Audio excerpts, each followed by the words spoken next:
Bueno, buenas tardes a todos y todas. Agradecerles, pues, digamos, a los organizadores de este espacio,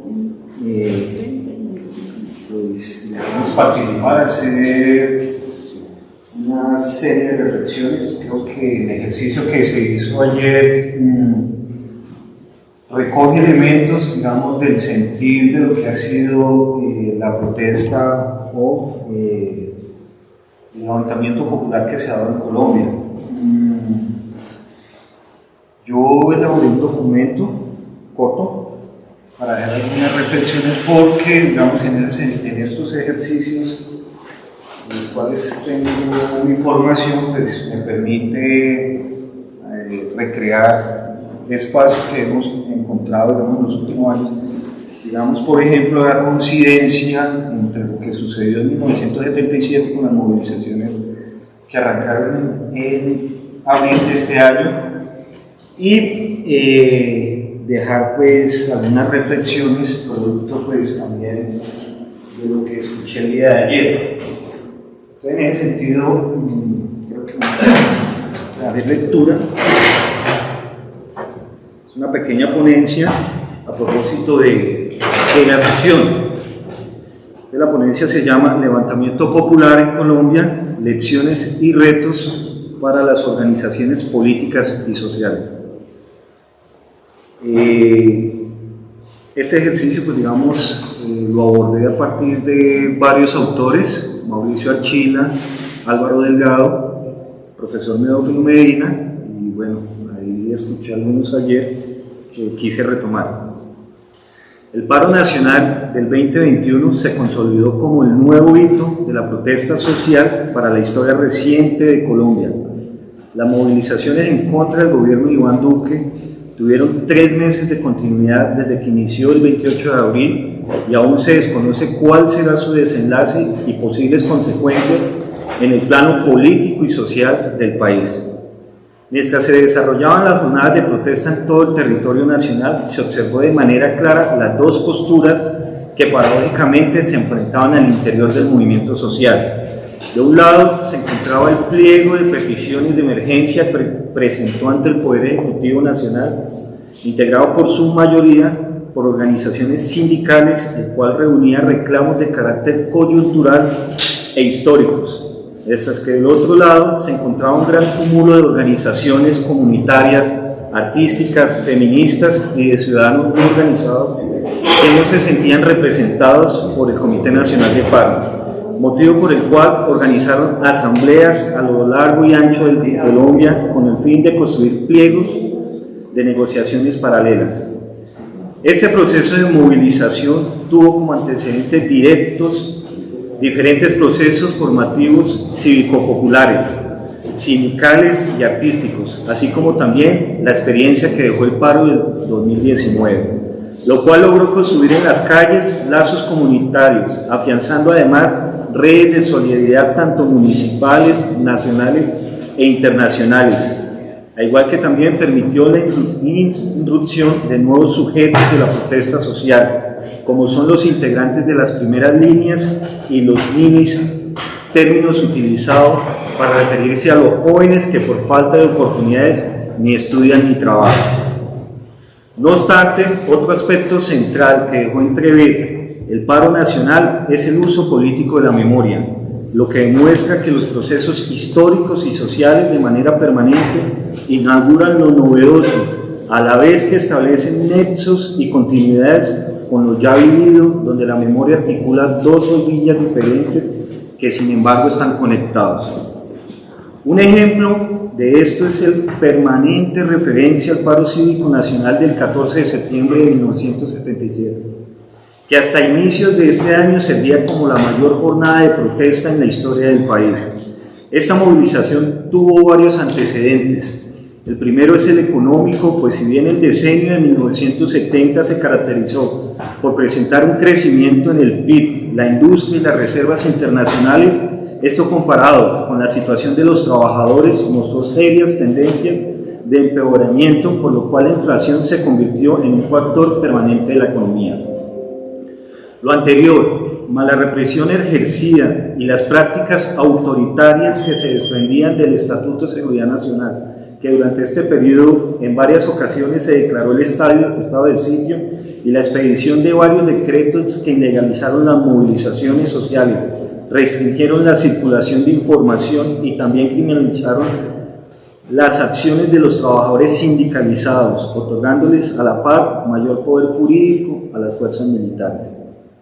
Si bien esta jornada de protesta fue convocada por las centrales obreras que de manera unicista entablaron diálogos y propusieron unidad de acción para luchar por las reivindicaciones comunes, también contó con la participación de otros grupos políticos, organizaciones comunales de vivienda, asociación de padres de familia, campesinos liderados por la Asociación Nacional de Usuarios Campesinos ANU y varios sectores urbanos, pobladores barriales, estudiantes, jóvenes, amas de casa, desempleados, vendedores abundantes, todos con sus propias reivindicaciones.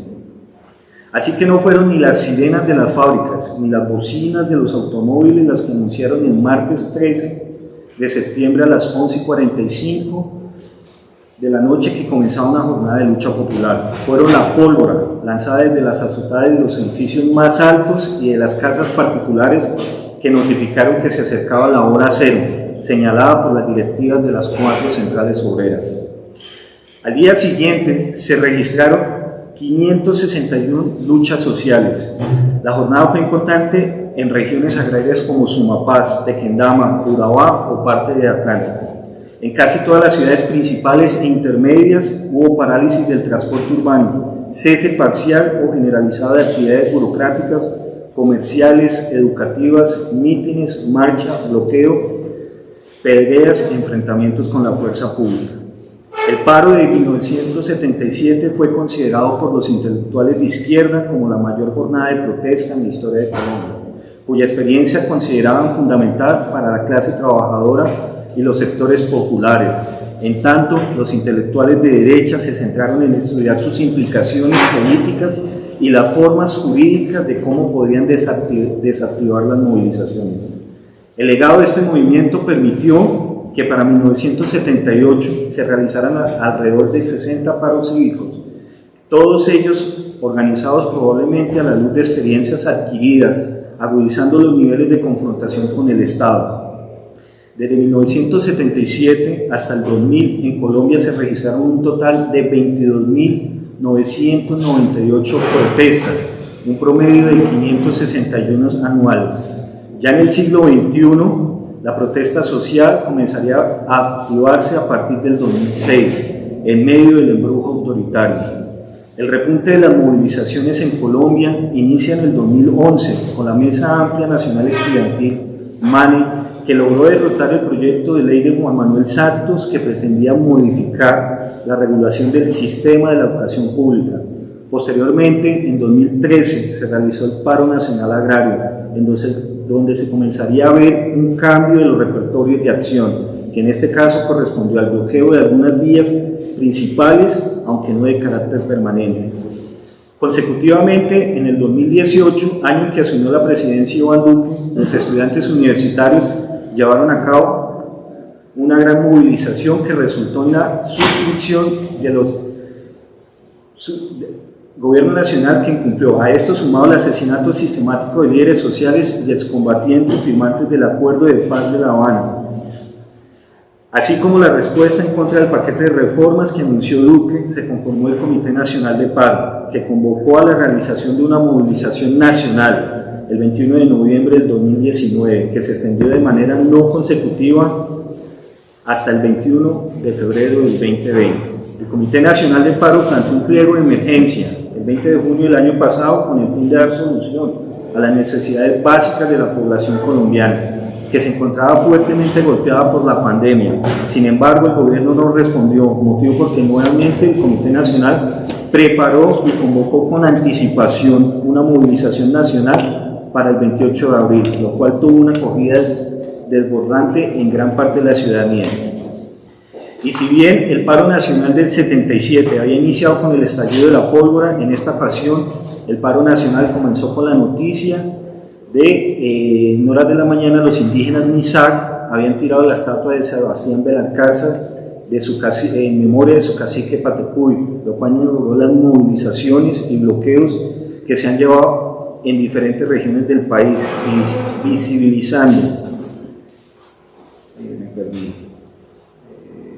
visibilizando el modo de los ciudadanos experimentan la política tanto a nivel de convicciones, los sentidos y las tradiciones de la cultura que provee a los sujetos un conjunto de interpretaciones heterogéneas y a veces contradictorias. Las movilizaciones permitieron identificar el uso político de la memoria que se manifiesta por medio de las prácticas que forman parte de la tradición histórica de la protesta en Colombia, pero también en la represión por parte del Estado, lo cual ha elevado el hilo conductor entre los diferentes ciclos de agitación. Ahora se debe aclarar que si bien el paro nacional contó con manifestaciones en varias regiones de Colombia, fue especial la participación de los pueblos indígenas, afros, campesinos y jóvenes que ante el despliegue de las secciones colectivas de movilización, la respuesta del gobierno fue la represión estatal. De acuerdo con los informes entregados por Indepaz o la organización Temblores, en el marco del paro nacional se registraron 80 asesinatos, de los cuales 44 han sido de autoría de la fuerza pública, 83 víctimas de violencia ocular, 28 víctimas de violencia sexual, 1.832 víctimas de detenciones arbitrarias, 1.468 víctimas de violencia física, un número sin determinar de desaparecidos y un total de 3.486 víctimas de violencia policial. Desde esta perspectiva, la represión, la protesta social es interpretada como una alteración de seguridad y por ende el enfoque de tratamiento privilegiado es el militar, considerando que lo que demuestra es la subordinación de la mirada del gobierno central de lo político al tratamiento policivo y de seguridad. Ya para terminar,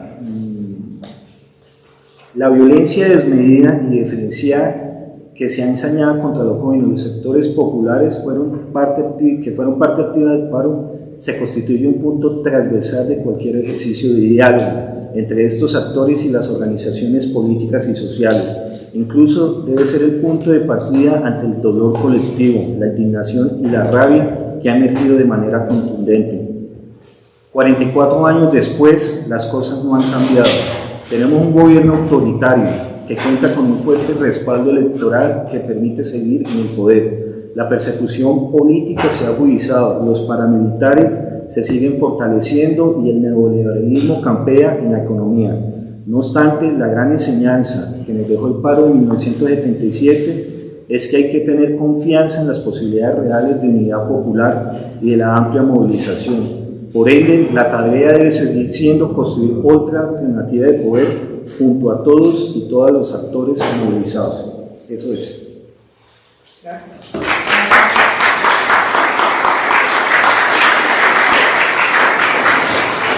Gracias, Jefferson. La compañera Claudia, directora del semanario Voz. Ya voy. Se le apagó el teléfono. Así.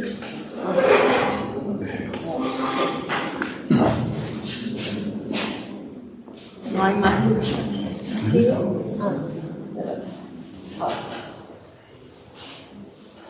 Bueno, esto es parte de lo que ayer intentaba exponer en la exposición, pero aquí voy a tratar como de poder aterrizar los 4 argumentos del por qué, si bien hay un auge importante de la movilización y de la iniciativa callejera, efectivamente no estamos ante un gobierno que va a dejar pasar tan fácil este auge.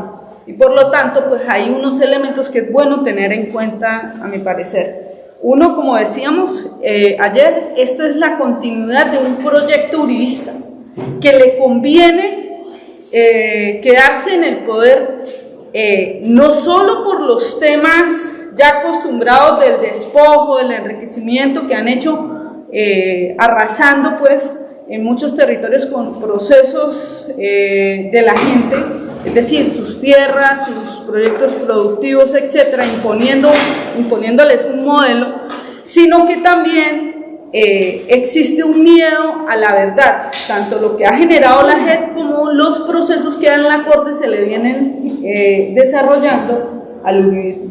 Entonces, si uno mira toda la composición de sus principales ejes en su gobierno, tienen procesos judiciales y algunos están en la cárcel. Entonces, hay un riesgo que no lo van a dejar pasar. Entonces, decíamos que hay 4 características que, uno, el populismo, y ahí quiero hablar especialmente, bueno, está el día sin IVA, que todos saben ustedes que quien se beneficia en eso son los empresarios y el sector financiero, porque es a través pues de las tarjetas de crédito que usted puede pagar o obtiene un mayor beneficio. ¿Y quién no se beneficia del día sin IVA? Pues es el gobierno que deja de recaudar un impuesto que es dedicado pues para los territorios en algunos casos. Pero quisiese hablar del tema de la juventud. Entonces, efectivamente, el populismo y la mentira, en la medida que los medios y las redes fueron ubicando como uno de los principales actores y protagonistas de la movilización a la juventud, y que la juventud empieza a asumir también unas propuestas como la matrícula cero. Ustedes, yo creo que aquí hay generaciones importantes del movimiento estudiantil colombiano de muchas décadas, ¿sí o no? Una de nuestras peleas fundamentales, por lo menos en mi época, era de lograr un sistema en medio de las 32 universidades públicas para las matrículas. Y no sé si se acuerdan de Alfonso Conde cuando hablaba de un sistema de universidades estatales. Hoy logran los pelados, por medio de la pelea, ponernos el tema de una manera muy heroica de por qué es importante la matrícula cero. Y nosotros en los 90 nos bajamos de una posibilidad de un sistema de matrícula flexible por la misma sentencia que la da Carlos Gaviria, que tenía que ver con la autonomía universitaria. Entonces, hoy los muchachos se echaron encima, o sea, una propuesta que lleva décadas de muchas generaciones de lograr una matrícula cero. Y el gobierno la recoge, intenta ganarse, digamos, la autoridad popular diciéndole que va a lograr la matrícula cero, pero mantiene efectivamente la lógica de subsidiar al estudiantado más en función de que usted escoja en qué universidad, o sea, sobre la oferta, una oferta donde no separa lo público de lo privado y donde las universidades privadas también se ven beneficiosas. Cosa que efectivamente hay que decirlo con todo respeto. Yo sé que, digamos, esto es variopinto, pero mira, la alcaldía de Bogotá miente a la juventud porque le ofrece supuestamente unos créditos para que los estudiantes vayan a cualquier universidad pública o privada, la mayoría va privada, a estudiar algunas materias para que cuando entren sean sumadas a su carrera. O sea, es manosear al movimiento estudiantil, es manosear también a la juventud que se echa al hombro la pelea de alguna manera con banderas importantes. Entonces, yo quería ahí, o sea, 2, el tema de la violencia. Yo aquí quiero hablar de algo que era difícil un poco ubicar.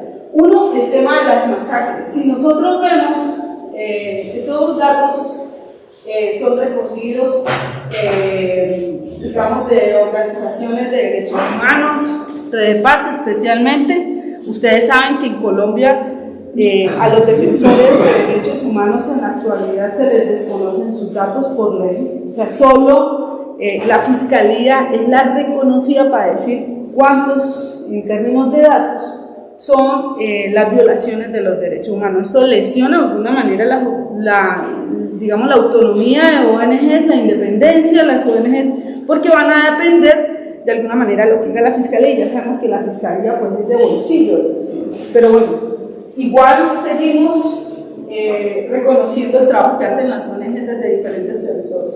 Entonces, ¿qué vemos acá? Vemos que en lo que va ocurrido en el corte de octubre hay 77 masacres, y las masacres, si nosotros, alguien ahorita me puede mover el dedito, ¿sí? Bueno, cuando yo las masacres las vemos concentradas norte de Santander, la frontera, digamos, entre Antioquia y Córdoba, y el suroccidente paisa. Esto también aquí vemos, y la última etapa en Arauca. O sea, aquí está lo que es el Chiriquete, digamos, son zonas que efectivamente tienen unas jurisdicciones especiales, algunos son parques nacionales, son zonas en las cuales han habido luchas históricas en defensa del territorio, ¿sí o no? Entonces, no son masacres y situaciones aisladas, tienen que ver con procesos de resistencia territoriales que en muchos casos se pueden... Se fue la luz, dice el siguiente... No, pero. No, ha sido. Nos echaron sal, ¿eh? No es que se ha ido la luz, tenemos problemas. Se está sacando Apaguen los radiadores y saltamos el break otra vez. Descargan la red. Bueno, mientras llega la luz, hablamos.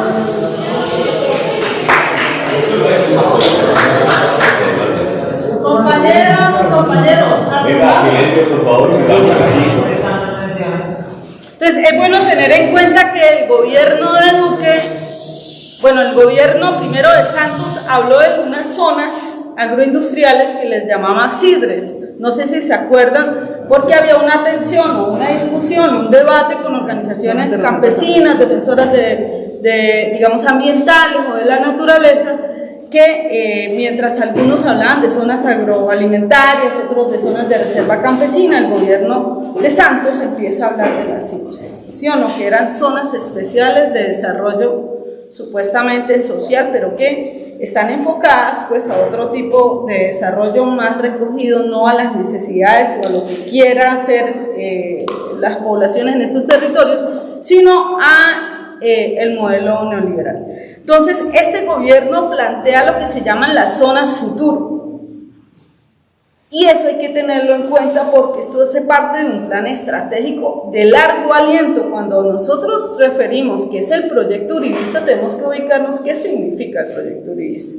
O sea, no es solamente la mofa de Uribe que uno puede hacer frente al uribismo, frente a que son brutos, a que les gusta la plata fácil, bueno, a que algunos ligados al narcotráfico, etcétera. No, ellos tienen un proyecto en la cabeza que de alguna manera, querámoslo o no, pues lo empiezan a plantear y a desarrollar. Las zonas futuros, ellos declaran 5 zonas. Una es la zona del Catatumbo, 2 es la zona de Arauca, 3 es lo que se llama el Bajo Cauca y sur de Córdoba, o sea, es la frontera entre Antioquia y Córdoba, que es la que les mostraba, y la otra es la del Chiribiquete, o sea, todo lo que tiene que ver con parques. Sí. Si nosotros ensamblamos lo que mirábamos ahorita, si llega la luz, pues va a ser más fácil verlo, coinciden estas zonas futuros con estos procesos de masacres, de violaciones de derechos humanos, pero también con el repunte de la pelea.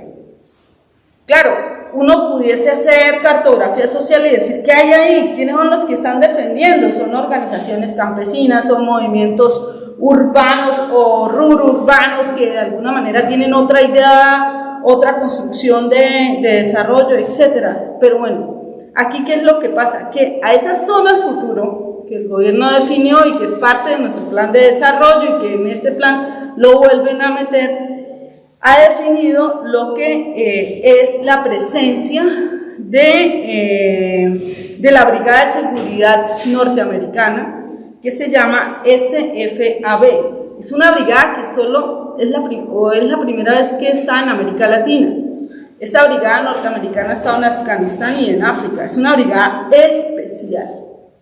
Y esta brigada la ubican en esas zonas futuras.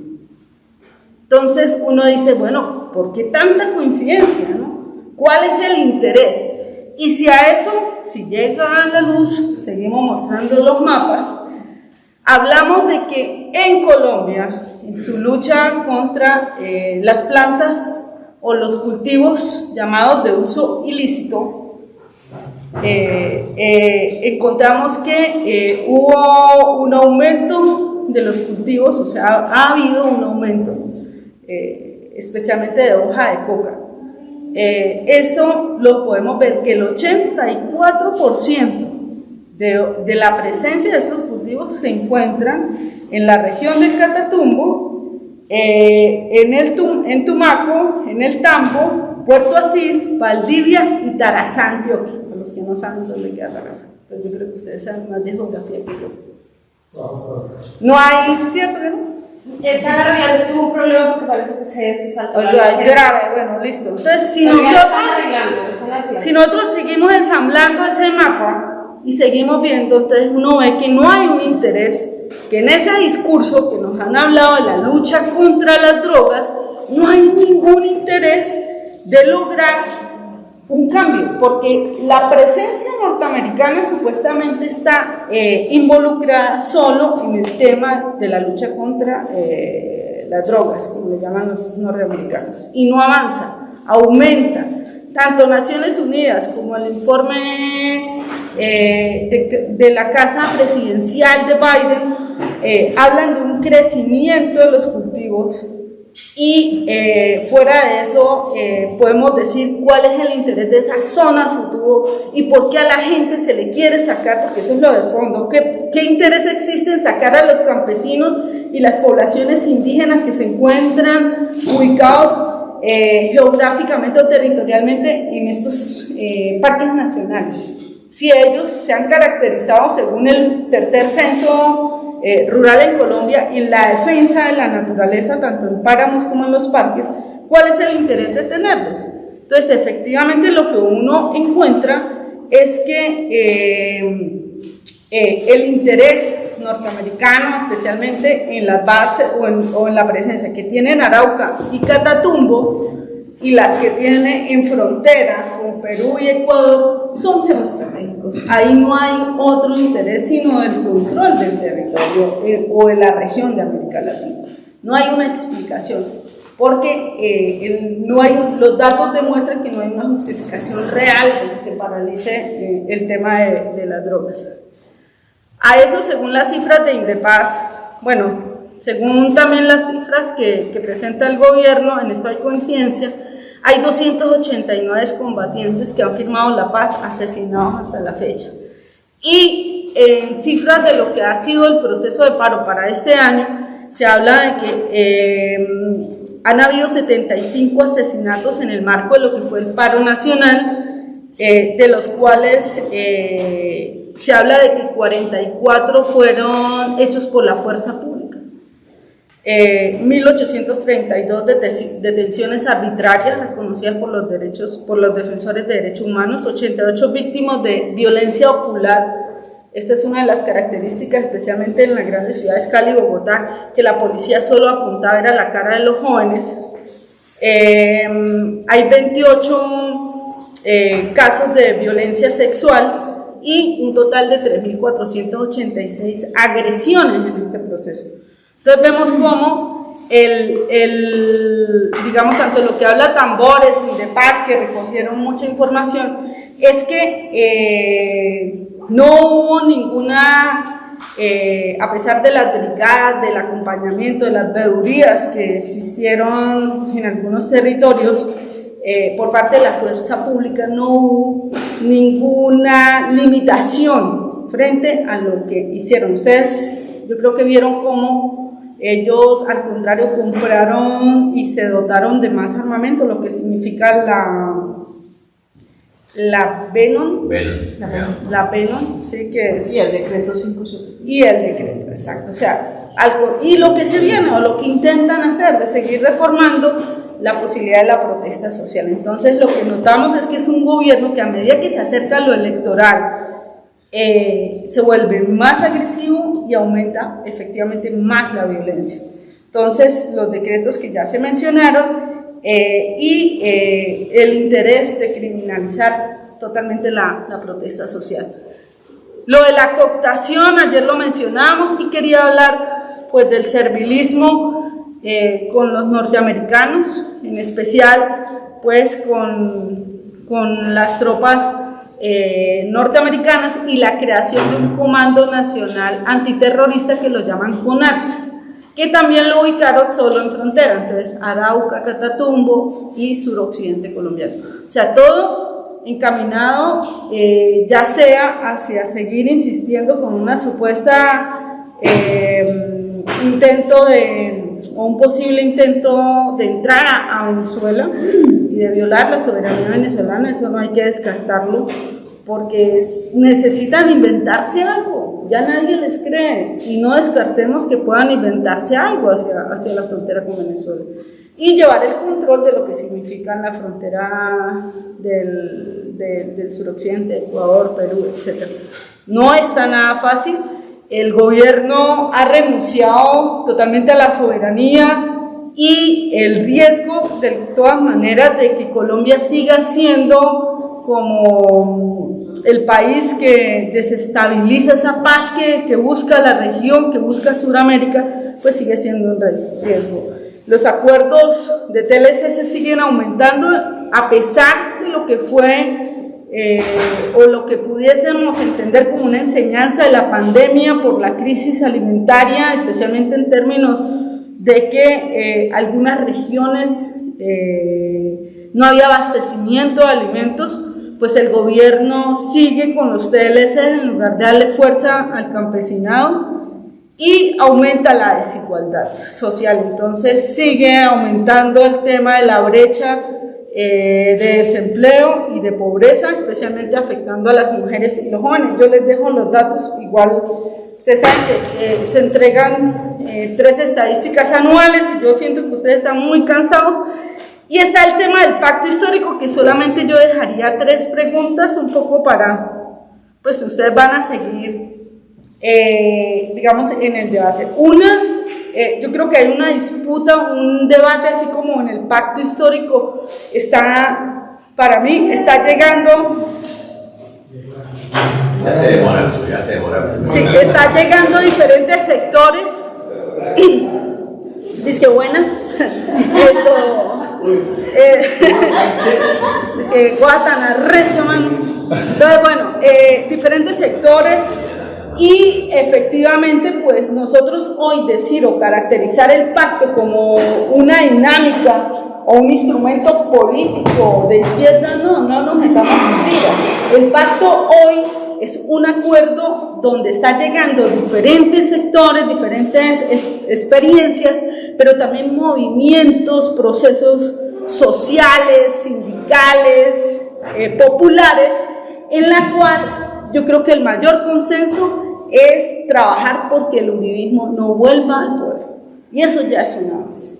O sea, nosotros no podemos pensar que esa es cualquier cosita, y efectivamente el encuentro de esos imaginarios, de esas esperanzas, de esas ideas tan variopintas, pues genera algunas tensiones y pueden seguirlas generando, y lo importante es, digamos, tener la disposición para avanzar en resolver esas tensiones y buscarles salidas y métodos que, como lo decían esta mañana, nos permitan seguir sumando sin ambigüedad, pero seguir avanzando sin descartar propuestas.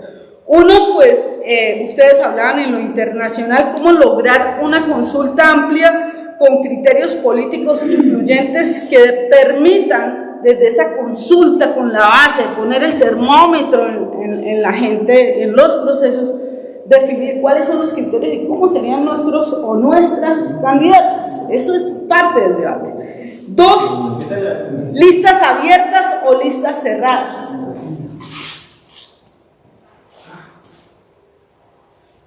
Deja así, ya igual voy a terminar.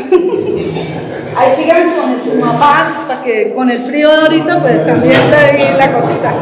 Nos ambientamos. Sí, hablando de parques nacionales y el debate de limitación de páramos. Bueno, listas abiertas versus listas cerradas. Y lo otro que me parece también muy importante no descuidar, una cosa que me parece a mí que nos puede dar la posibilidad de darle mayor proyección al pacto, y es el tema de la causa y el contenido. O sea, ¿cómo logramos que el programa que tenga el pacto social sea un programa que pueda recoger todas estas luchas no solamente en una visión super videoestratégica, sino real para la gente. Y en eso yo vuelvo y digo, temas como la reforma agraria es un tema necesario, porque para mí es un nudo que nos puede desprender temas también como el tema de los cultivos de uso ilícito. En Colombia ha habido una tradición, especialmente esa suplantar cultivos, entonces te ofrezco que dejes de sembrar mata de coca por mata de plátano o de yuca, qué sé yo. ¿Y por qué no nos pensamos algo arriesgado?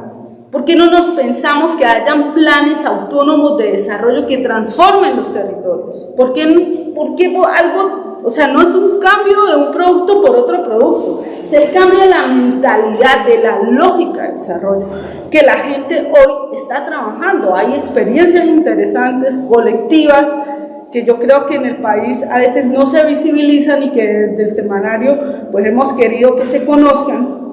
Mañana trataremos de entregar algunos territorios, porque han habido experiencias donde se habla de cómo lograr de esa resistencia una alternativa, tal vez muy local, pero que pueda dar resultado. Entonces, esa es un poco la idea. Fuera de eso, yo por mí, uno de los primeros puntos, por ejemplo, que trabajamos con los que consultamos o hacemos las entrevistas, es que haya los primeros 100 días de gobierno.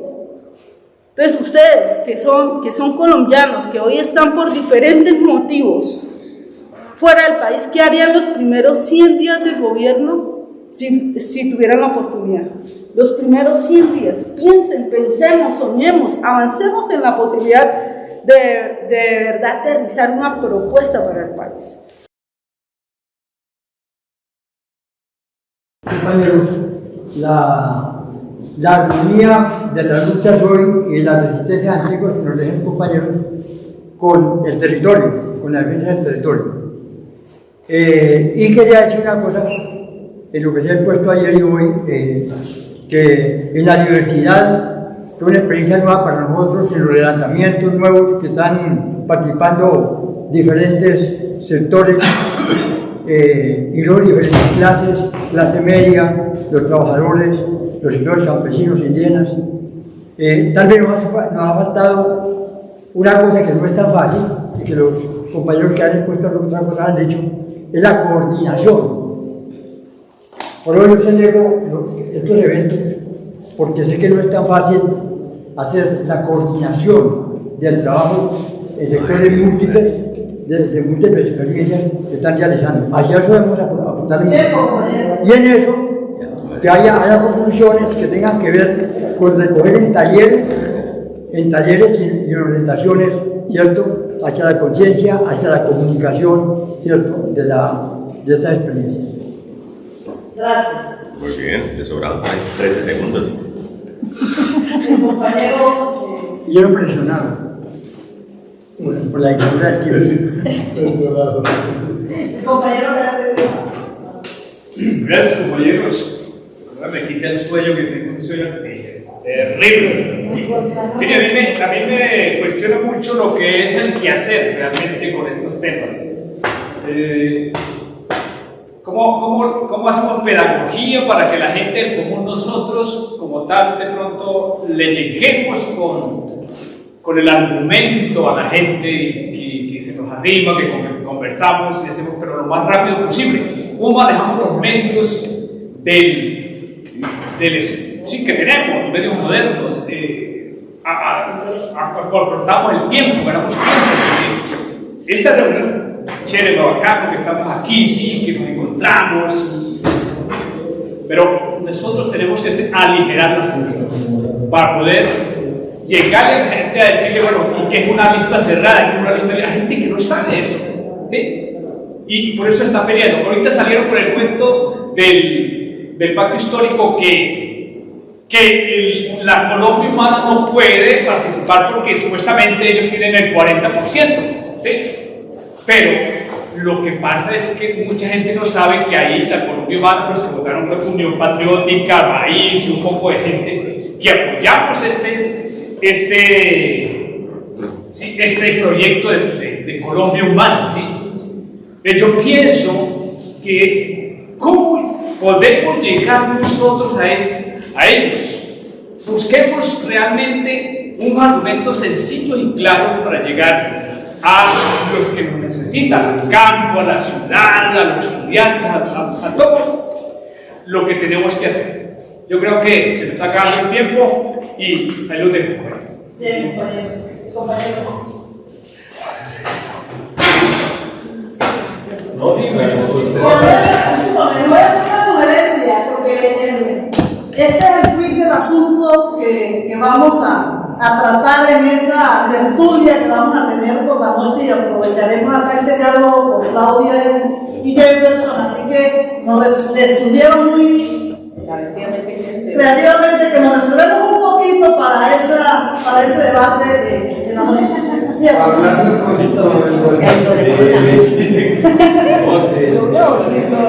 agradecer que la compañera Claudia aquí, directora de Mario Bosch,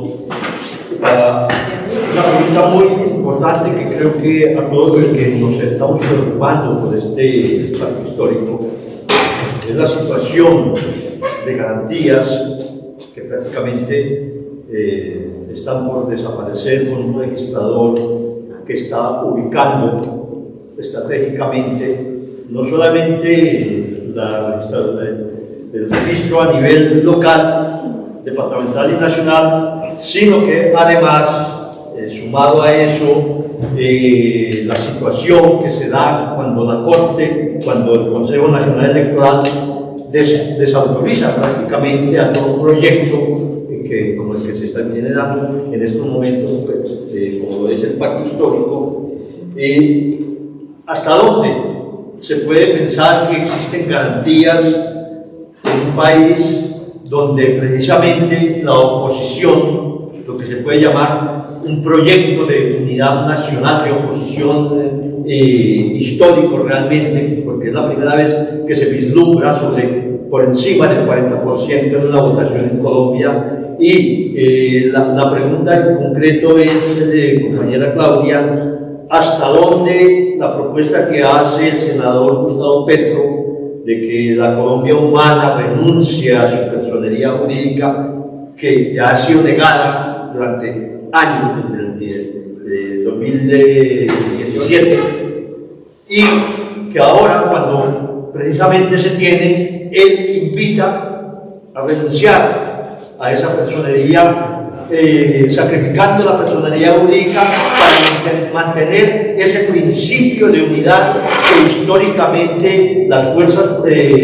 progresistas, democráticas y de izquierda en Colombia han estado buscando, y creo que en eso el Partido Comunista ha sido históricamente muy claro en sus llamados a la unidad desde el comienzo. Bueno, contesta de una vez. Contesta las tres primero, ¿sí? y luego las otras tres para que tenga tiempo de tener toda la memoria.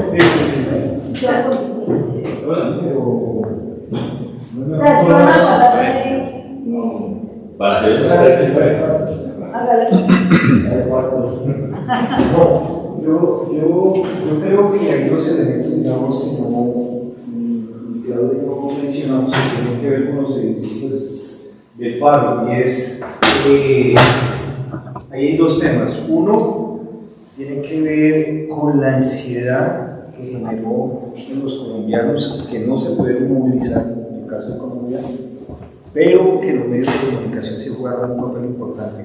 Es esa ansiedad que, como nunca, los medios alternativos jugaron un papel importante en las movilizaciones de Colombia. En Colombia, entre el 28 y el 3 de febrero, todas las movilizaciones, digamos, fueron censuradas. Los medios de comunicación no podían mostrar la carnicería que estaban viviendo en ciudades como Cali, Bogotá o Medellín, Bucaramanga, y producto de un hecho detonó la solidaridad internacional. Fue el ataque, ya sea intencional o omisión, etcétera, a la caravana de Naciones Unidas el 3 de mayo en Cali. Eso es lo que detonó las movilizaciones a nivel internacional y que evidenciaron lo que realmente estaba pasando. Y esta es la obra que todavía se desconocen muchas cosas. Ejemplo de ello es que aún siguen apareciendo cuerpos en el río del Cauca. Suena duro, pero es así. Y estos jóvenes que se hicieron llamar, que se hacen llamar primeras líneas, por un lado la institucionalidad tratando de cortarlos y por otro lado están siendo perseguidos.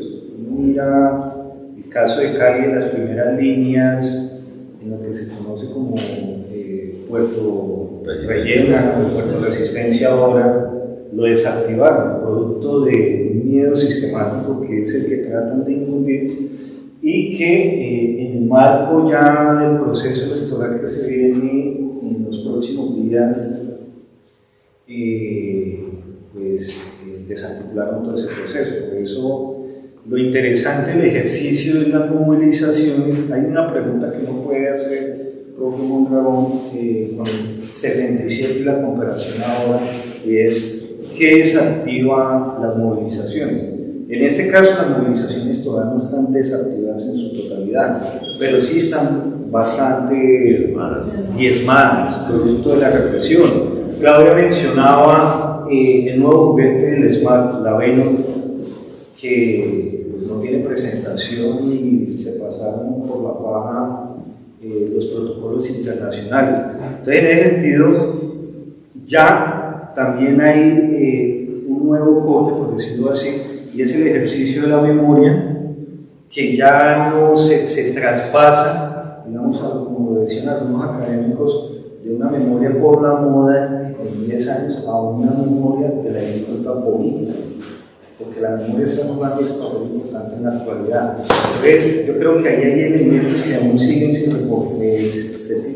Hay que seguir recogiendo, hay que seguir sistematizando, porque lo que está en juego al final del otro año, en el marco de los procesos electorales, es la disputa por la creación de la democracia en Colombia, que pues, en este sentido sí estamos ya más cerca que en otros años. Y lo del pacto sí se lo dejo completo a Claudia. Gracias. Bueno, efectivamente, digamos, hablar de garantías en Colombia es mentira, o sea, y no solamente el tema de la registraduría que anuncia que el censo del DANE le faltan 5 millones de personas y el señor del DANE le dice, no, es que yo te pasé un listado de 3 millones de muertos. O sea, entre ellos, entre la institucionalidad, no existe lo que ahora llaman los neoliberales la gobernanza, ¿no? O sea, el interés de mostrarse supuestamente como democrateros de cualquier lado, sabemos que eso no es así. Eso está ligado a la campaña de desprestigio que hay o que está dirigido frente a algunos líderes del pacto histórico, ¿no? Entonces, tenemos el tema de que Bolívar es un estafador, de que entonces el hijo de Bruno Díaz se suicidó por culpa de él, la narcoavioneta de Petro, no sé si ustedes vieron la noticia, y el querer involucrar a Iván Cepeda como miembro de las disidencias por lo que encontraron en un computador. O sea, los computadores en Colombia son como, no sé, como indestructibles. Son mágicos, sí, son mejor Las dicho. cajitas de Pandora. Eso sí, son cajas de Pandora, pero sí, terrible. Pero entonces, ¿qué es? Es que efectivamente están construyendo una etiqueta de hacer mostrar al pacto histórico como también parte de esa corrupción de la cual ellos no pueden negar, de decir la izquierda también es corrupta. Y yo no sé si ustedes escucharon cuando Petro hace unas críticas a lo que tú refieres y el registrador le dice que si no siente garantías pues que no se presenten y ya, o sea, así de simple, descarado. Pues Petro le dice, pues lo vamos a evaluar.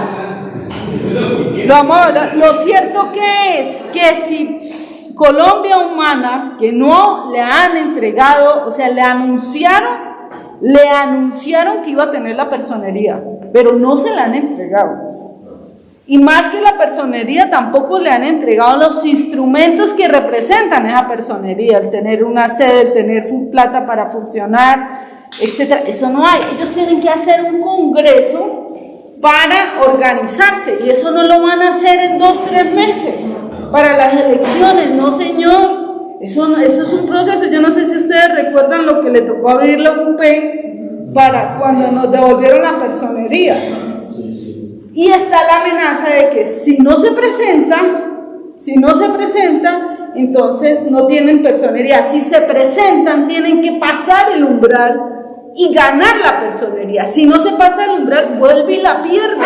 Entonces es como perder algo que no se ha tenido, diría yo, ¿no? Pero bueno, eso es parte de la discusión de la misma Colombia Humana. Nosotros como Unión Patriótica hemos respetado, yo creo que ustedes han escuchado, nosotros hemos prestado la personería para los procesos, no hemos dado opinión frente a quienes van a ser los dirigentes o influir en las decisiones internas que tenga que hacer Colombia Humana. A nosotros nos interesa que Colombia Humana se organice, defina su dirección, porque para nadie es un secreto que frente a esa visión, tal vez nosotros somos como muy dogmáticos y esquemáticos y verticales y todo lo que ustedes quieran señalar, pero tanta horizontalidad, pues uno no sabe ni con quién tiene que hablar, cómo acordar, el uno define una cosa, el otro otra, y uno queda, bueno, hablo con los dos, con los tres, ¿con quiénes? Entonces, si se organiza Colombia Humana, pues es una ganancia,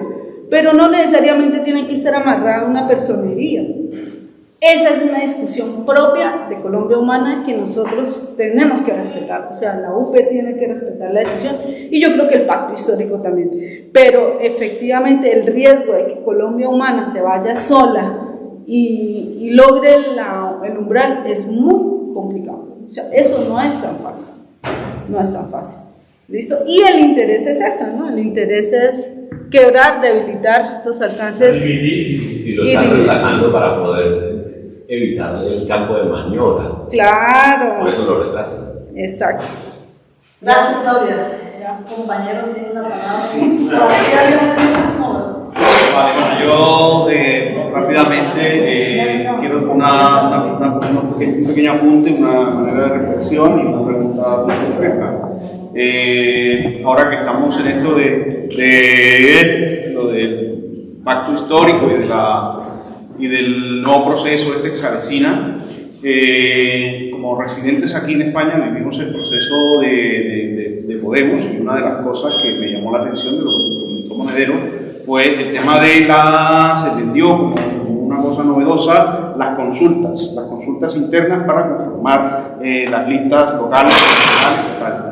Y resulta que en unos espacios tan diversos, tan plurales, esa consulta interna lo que hizo fue que terminó reventando la organización. Donde había poquita organización, pues terminaron en bloques enfrentados. Entonces, a mí esto lo traigo de cara a lo del pacto histórico, porque yo soy un orgulloso de ser colombiano y reconozco en cada colombiana y en cada colombiano personas y seres humanos extraordinarios, infinitamente inteligentes como seres individuales, pero de pronto en lo colectivo, la inteligencia colectiva que necesitamos para enfrentar la situación que tenemos en este momento.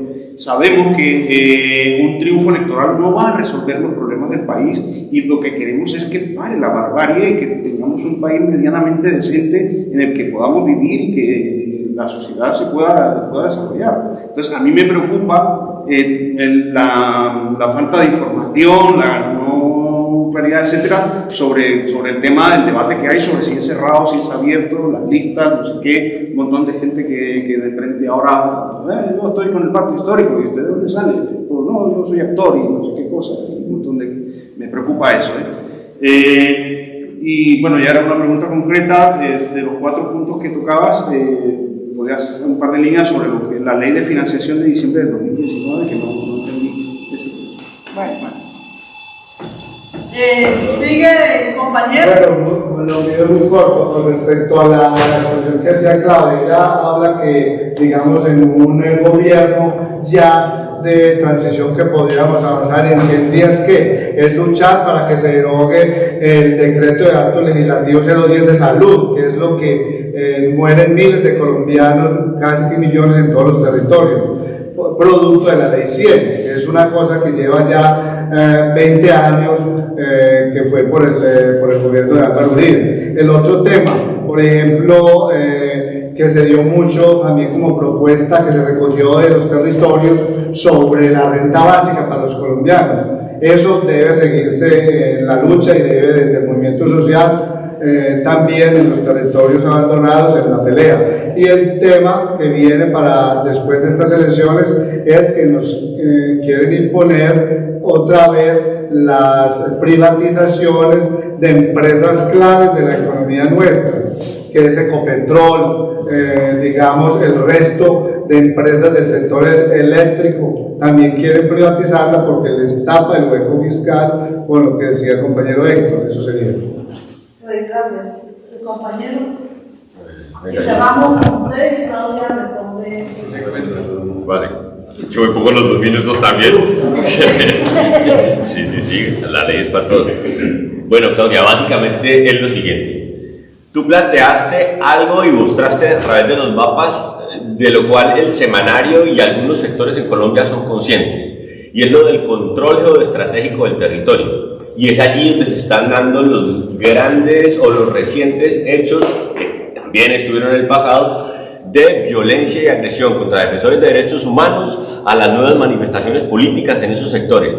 La pregunta es, ustedes como medio alternativo, ¿dan cuenta de que la sociedad, en términos generales, no ustedes ni los académicos, de que la sociedad colombiana en su conjunto, la gente que está protestando actualmente en los territorios, es consciente de esa realidad a nivel nacional, no en su terruño particular, sino la gente de acá del sur sabe qué es lo que está pasando allá como estrategia de control geoestratégico? Esa es la pregunta básicamente, si esa es una realidad que es compartida por la gente en términos generales, o solamente le pertenece, en este caso, a la academia y a medios alternativos de información como los vuestros. Esa es mi pregunta.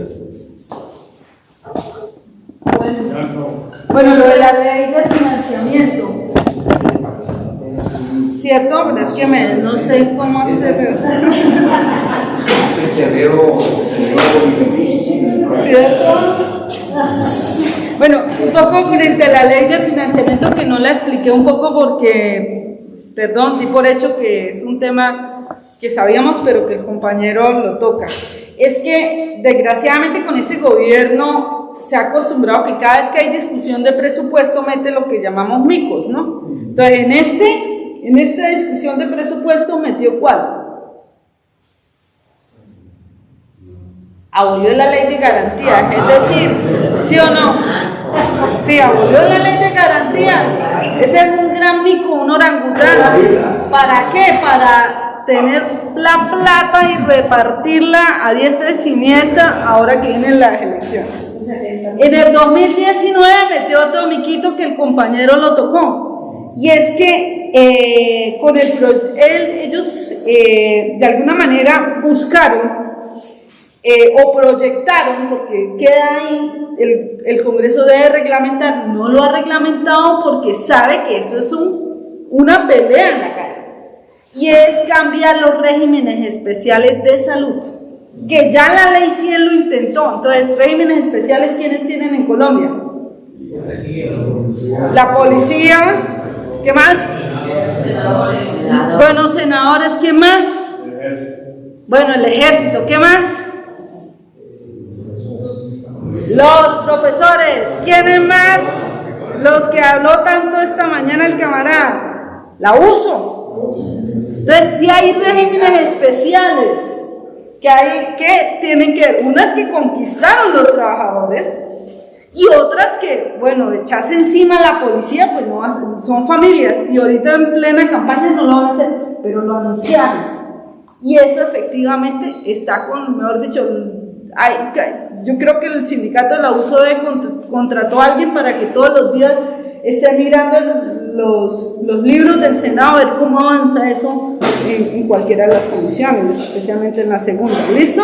A eso me refería. Lo que pasa es que como es parte de lo del paro y lo hemos hablado tantas veces, yo pensé, la verdad, que se entendía, pero bueno.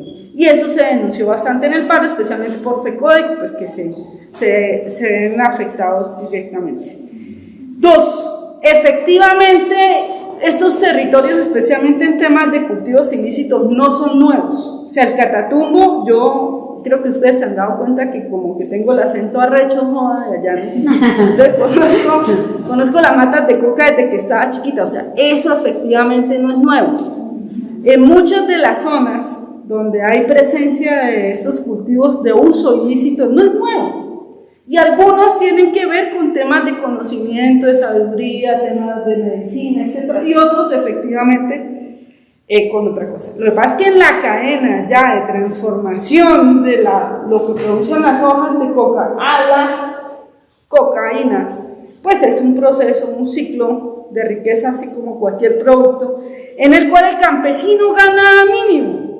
Pero es que son regiones tan abandonadas donde el Estado nunca ha estado pendiente que efectivamente pues esto se convierte en un elemento pues importante para sobrevivir. Sí. ¿A qué voy yo? De que nosotros que nos hemos dado cuenta en la tarea periodística, por ejemplo lo que pasa en Arauca, ustedes van a Arauca y en Arauca, a diferencia del Catatumbo, casi no hay planta de coca. Casi no hay. Y les digo, es un acuerdo de las comunidades de no permitir en muchos de sus espacios la existencia de planta de coca, porque ellos saben que tienen otros problemas, etc. Pero todos sabemos que es un corredor estratégico de eso, desgraciadamente, ¿sí o no? Por avionetas, por debajo, por encima, por donde sea.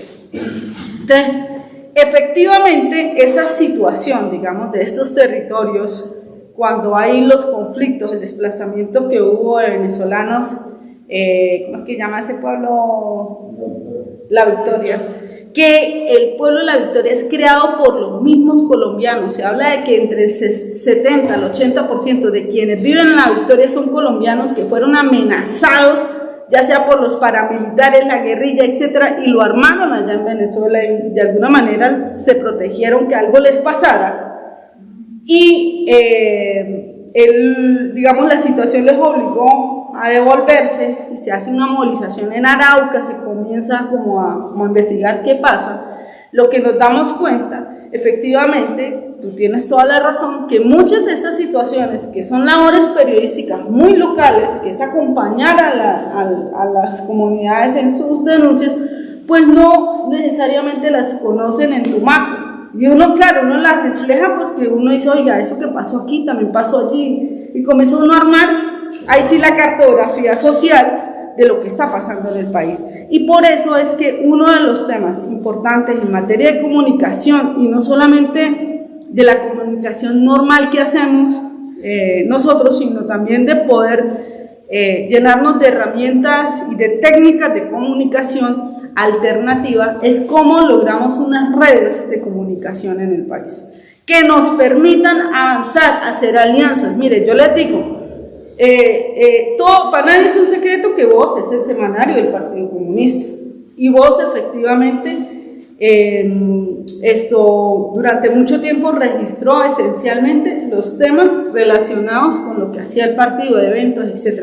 Hoy estamos en otra idea de invitar a otra gente, o sea, hay que leer el momento, y nosotros hemos invitado a periferia, desde abajo, mejor dicho, a muchos entes periodísticos también por escrito, de que hagamos una unidad, una articulación, de podernos compartir, de divulgar, porque lo que está pasando ahora en el país es un momento tan importante en el cual nosotros debemos es proyectar. Ya después, muchos debates de la historia que no fueron resueltos a tiempo, señalamientos, sectarismo, ambigüedad, bueno, todo eso pues se van arreglando en el camino, pero no pueden ser la prioridad del momento. Lo que nos interesa ahorita es cómo logramos proyectar una comunicación chévere, alternativa, armemos redes.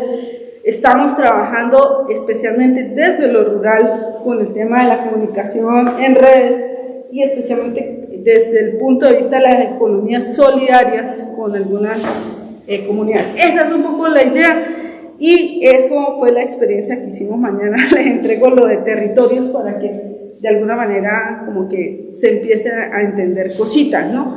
¿Cuál es el reto de aquí para allá? Nosotros somos muy buenos en hablar del diagnóstico del problema, pero también mostremos la alternativa. Y hay experiencias, vuelvo y lo digo, en territorio, son experiencias a veces muy locales, pero muy motivantes de que en Colombia sí podemos trabajar una alternativa, sí podemos avanzar en unos criterios de gobernabilidad donde la autonomía y el tema del desarrollo no dependa del modelo neoliberal impuesto hacia las comunidades, sino que la misma gente es capaz de construir unas ideas de desarrollo totalmente diferentes. Hasta ahí les dejo.